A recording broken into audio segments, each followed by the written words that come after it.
Hello everyone, my name is Ratnesh और आप सभी का स्वागत है आपके फेवरेट यूट्यूब चैनल चेतन भारत लर्निंग में। बच्चों, आज हम यहाँ पर डिस्कस करने वाले हैं आपके स्पॉटिंग एरर्स प्रीवियस ईयर का जो एक पार्ट है, उसका नेक्स्ट पार्ट जो आपने अगर आपने प्रीवियस वीडियो नहीं देखी है, इसके पहले मैं आपको एक बार ज़रूर बोलूँगा कि प्लीज़ एक बार जा करके आप डिस्क्रिप्शन बॉक्स से इसका लिंक निकालें और जो हमारी प्रीवियस वीडियो क्लास है, जहाँ पर आपको बहुत ईजिली अगर आप चेक करेंगे तो आपको मिल जाएगा क्वेश्चन नंबर 468 टू 70 तक के क्वेश्चन, 470 तक के सॉल्यूशन है ना। तो वहां तक हमने लास्ट में कर लिया था, उसके आगे से हम यहाँ पर प्रोसीड करने वाले हैं और मैं चाहता हूँ कि आप एक बार जरूर चेक करें कि ये सारा कुछ आपका जो डाउट्स है वो सारा कुछ क्लियर है कि नहीं। देखो, आगे से हम शुरू करेंगे उसके ये 467, this is 468। Was her comfort was in her children and her second son Rupert was specially dear to her। तो इस क्वेश्चन में आप इसका डियर लिखने के बजाय नो एरर इसका आंसर लगा करके कंडीशन को सही बना सकते हैं। So this can be your correct answer. Okay, so now we will proceed to the next question. आगे क्वेश्चन कह रहा है कि businesses are asking employees to work from home. Simple है, businesses are asking employees to work from home, which is correct. Sentence to simply say the answer is no error। ठीक है, basic तरीके से करें क्वेश्चन को, आपका answer है surgical strike is not only the solution to this problem standing at front of us. तो in front of अस होता है या फिर ऑल्टरनेटिव है बिफोर अस, मतलब हमारे सामने। वो सेंस ये निकल रही है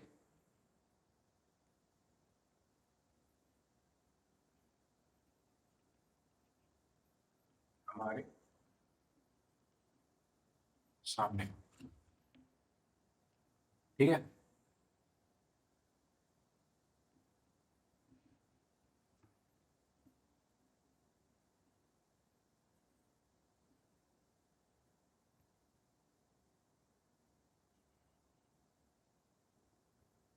ठीक है। चलो, तो ये क्वेश्चन आपको क्लियर है, इसमें कोई डाउट है नहीं। आप ट्राई करेंगे। क्वेश्चन नंबर 3 हो गया, इसका आंसर हम 470 1 से शुरू करें। The thin wire that giving of the light is called the filament. अब देखो, इस क्वेश्चन में आपको थोड़ा सा समझना पड़ेगा। यहाँ लिखा है the thin wire that giving of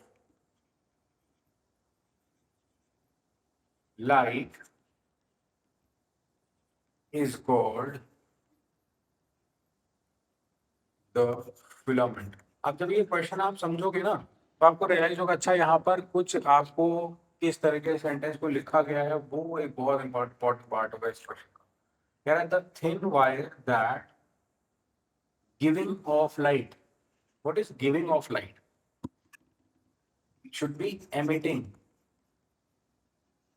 emitting light, which shall not be giving off light is called filament। तो आपका राइट आंसर जो बनना चाहिए वो यही बनेगा, the thin wire that emitting light is called the filament. ये इसका करेक्ट आंसर बन जाएगा। तो ए ऑप्शन आप इसका आंसर मार्क कर सकते हैं। अच्छा क्वेश्चन था।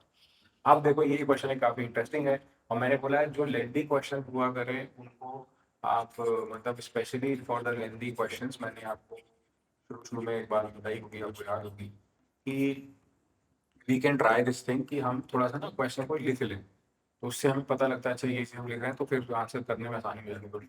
आई इनिशियली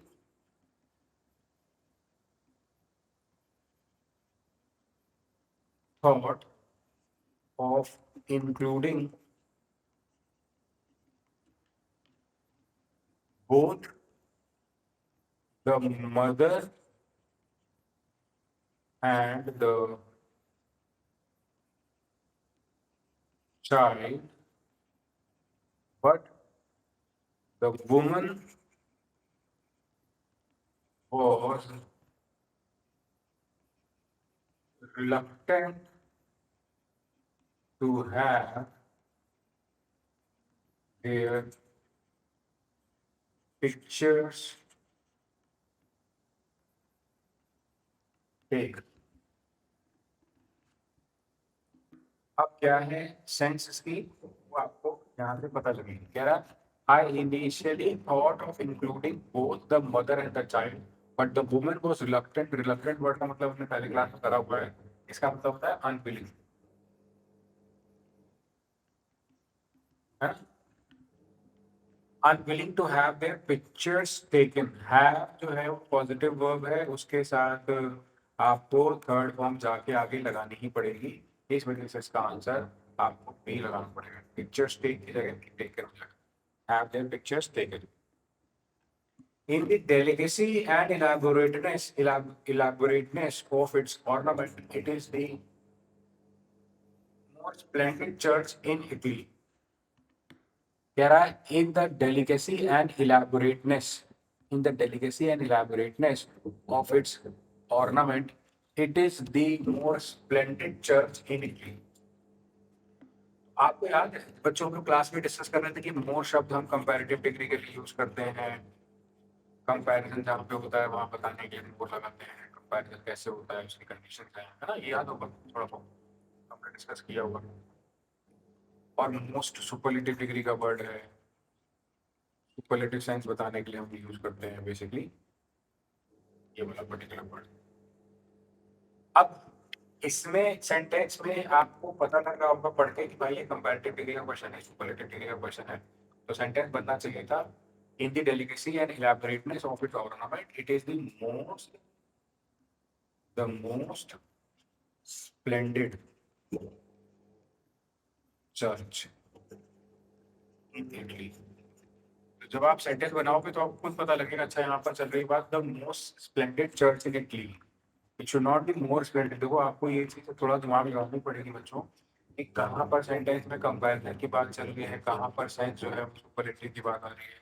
इसके लिए आप चाहो तो कंपैरेटिव जो हमने एडजेक्टिव्स के जो लेक्चर्स हैं जिसमें आपको याद होगा कि हमने पूरा कॉन्सेप्ट का पार्ट कवर किया है, कॉन्सेप्ट का पार्ट आप देख सकते हो, वहां से भी आपको काफी हेल्प मिल जाएगी। बेसिकली आइडिया लगेगा अच्छा इस तरह से स्टेटमेंट बनानी है जिससे कि ये स्टेटमेंट ये ट्रू होगी अनट्रू होगी, जो भी आपको कंडीशन है वो आपको पता लग जाएगी बेसिकली। मेरे हिसाब से वो बहुत ज्यादा हेल्पफुल पार्ट है, उस पार्ट को आपको मिस नहीं करना चाहिए। तो आपका सेंटेंस बनेगा in the delicacy and elaborateness of its ornament it is the most splendid church in Italy. आपका आंसर डी बन जाएगा। If your kids sleep well, they are likely to behave better. Question simple है, देखो if your kids sleep well, they are likely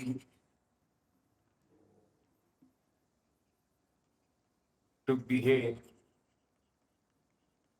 better. अब क्या मतलब इसका?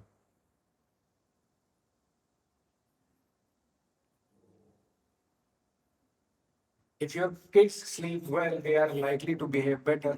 यहाँ पर सेंस बेसिक आ रही है कि इसमें आप कंडीशनल सेंटेंस को यूज कर रहे हो। क्या यूज कर रहे हो? Conditional sentence. Now, if you are using a conditional sentence, so you have to understand the other part, which is very important part I would say, कि जब आप कंडीशनल सेंटेंस यूज कर रहे हो तो उसमें आप देखो कि if your kids sleep well में फर्स्ट फॉर्म ऑफ यूज करें, तो दूसरे वाले पार्ट में आप फर्स्ट फॉर्म लगा सकते हो या फिर आप विल शैल के साथ फर्स्ट फॉर्म लगा सकते हो।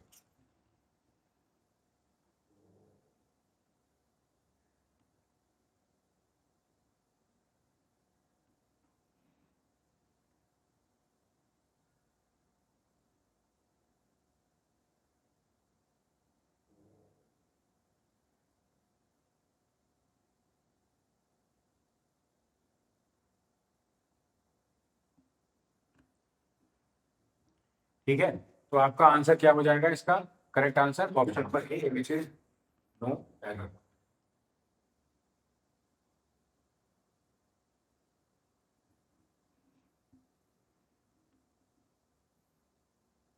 He's successful lawyer he's successful as a lawyer grew so fast that he as soon as he had money to buy a house। देखो his लिखा है, सब ध्यान से पढ़ेंगे, his successful and a lawyer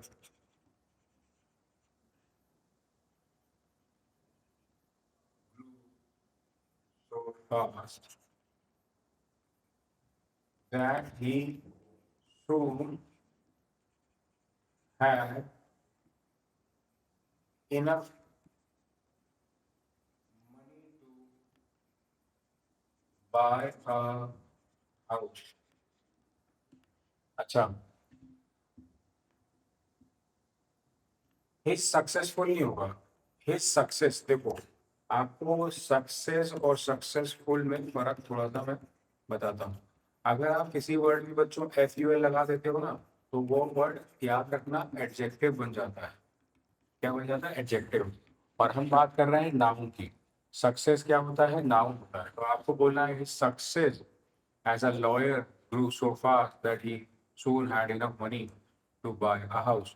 तो आप ऑप्शन नंबर कौन के साथ जा सकते थे? आप ऑप्शन नंबर ऑब्वियसली इस क्वेश्चन में डी के साथ जा सकते, सक्सेस एज अ लॉयर यहाँ पे लिखा हुआ है। तो इस क्वेश्चन से आपको अंदाजा भी लग गया होगा कि बेसिकली यहाँ पर बात क्या चल रही है ना? थोड़ा अंदाजा लग गया होगा। कोई डाउट हो तो बताओ। Next. There are other South African cities only had one penny for staging exhibitions or international events at highly standard. अब देखो क्या कह रहा है? Other South African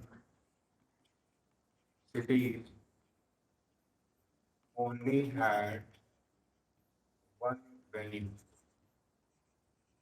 for staging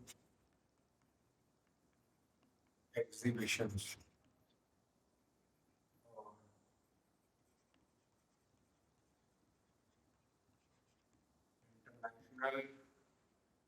international events at high standards. अपने आप आ गया हाई स्टैंडर्ड। आपका हाईली स्टैंडर्ड नहीं बनेगा, क्योंकि आप देखो सेंस ही नहीं बनेगी हाईली स्टैंडर्ड। हाईली स्टैंडर्ड की सेंस क्या बनेगा? कुछ भी नहीं। तो आपको यहाँ पर सही जो सेंटेंस बनाना चाहिए था वो होना चाहिए था हाई स्टैंडर्ड बजाय हाईली स्टैंडर्ड कहने की। Doesn't make sense? Does make sense ना?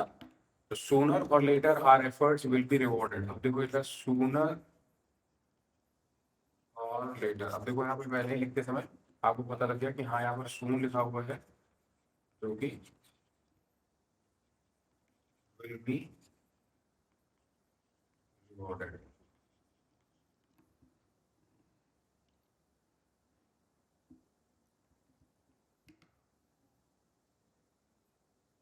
तो आपका सेंटेंस क्या बन गया? सूनर और लेटर। सूनर लेटर लिखा था तो आंसर आ गया अपने आप ही।